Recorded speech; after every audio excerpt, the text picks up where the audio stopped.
अस्सलामुअलैकुम सामीन 10 रमज़ानुल मुबारक की तारीख़ शुरू हो चुकी है। 10 मार्च है। ख़बर का उन्वान है बिहार में शोरूम में बड़ी लूट कितनी हुई? पुलिस बयान के मुताबिक अभी तक 25 करोड़ की बात सामने आई है। ये हिंद से बढ़ भी सकता है। लूट के आदाद शुमार ज़्यादा हो सकते हैं। 2 बदमाशों को गोली लगी है। 2 को इनमें से गिरफ़्तार कर लिया गया है और 4 बाकी की तलाश जारी है। मामला बिहार के आरा इलाके का है। ख़बर थोड़ी तफसील सुनिए। बिहार में आरा के गोपाली चौक पर वाक़े तनिष्क शोरूम से आज सुबह 6 बदमाश 25 करोड़ के जेवर लूटकर भाग गए। बदमाशों का पीछा कर रही पुलिस ने फायरिंग की। 2 बदमाशों के पैर में गोली लगी है। पुलिस ने उन्हें दबोच लिया है। उनके पास से 2 झोले जेवरात बरामद हुए हैं। 4 बदमाश बाकी ज्वेलरी जेवरात लेकर भाग गए हैं। शोरूम के स्टोर मैनेजर कुमार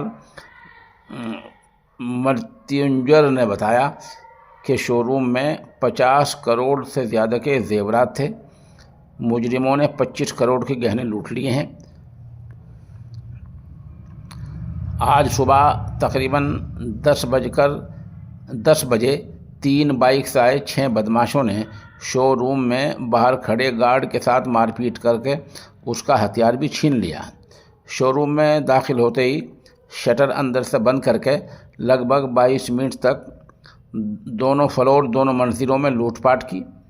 भोजपुर के सीनियर पुलिस अफसर राज ने सहाफ़ियों को बताया कि पुलिस ने शोरूम के अंदर लूट के फ़ोटो व्हाट्सएप ग्रुप में शेयर की थी। बड़हार थाना पुलिस ने बाबूराज छोटे पुल के पास 3 बाइक पर 6 मुश्तबा लोगों को देखा। उनके रोकने पर बदमाशों ने फायरिंग कर दी। पुलिस ने भी फायरिंग की। इसमें 2 बदमाशों के पैर में गोली लगी है। पुलिस ने इन्हें दबोच लिया है। इनके पास से 2 पिस्तौल, 10 कारतूस, 2 बड़े झोलों में तनिष्क शोरूम से लूट गए जेवरात मिले हैं। कुछ जेवरात और हैं वो लेकर भाग गए हैं। इनके नाम ज़िला सारण के दिघवारा के रहने वाले विशाल गुप्ता और सोनपुर के रहने वाले कुणाल कुमार हैं। यानी एक का नाम विशाल गुप्ता है और दूसरे का नाम कुणाल कुमार है, जो पकड़े गए हैं। बाकी भागे हुए हैं। बहरहाल इस तरह का चोरी का डकैती का सही मानों में सामना है और दिन में डकैती हो जाना और ये इन सिक्योरिटी पर एक तरह से सवालिया निशान है।